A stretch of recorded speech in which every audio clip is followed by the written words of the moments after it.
Asa Arnel, good morning po. Hi, hello, good morning po. Good Opo, morning. maganda ito ha. So hanggang kailan po itong Rice for All program? Ito ba'y 45 pesos? Kasi may nakuha kami mga balita, umabot na ng 48?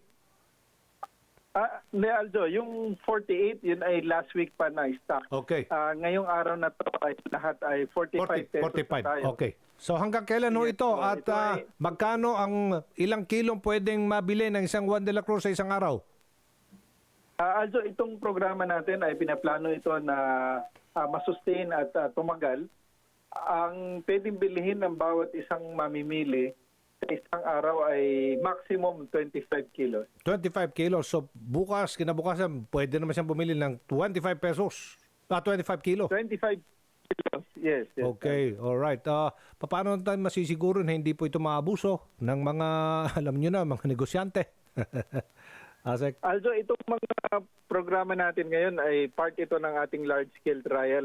Kukunin natin itong mga ganitong informasyon, on-demand supply at saka yung logistics concern para makita natin kung ano yung magiging adjustments natin sa mga susunod na araw. Okay. So, kailan po yan magiging available daw sa mga palengke, sa mga flea market, sa Limbawa?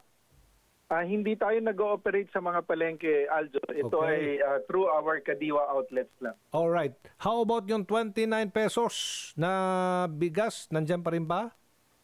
Tuloy-tuloy pa rin Okay. ito. Yung sa Rice for All, nagsimula tayo ngayong araw sa 4 na Kadiwa sites. Yung P29 nasa 17 Kadiwa sites na all over Metro Manila, Calabarzon at Central Luzon. Nagtatanong sa akin dito from Leyte and from Digos, Davao del Sur. Meron bang Rice for All program doon?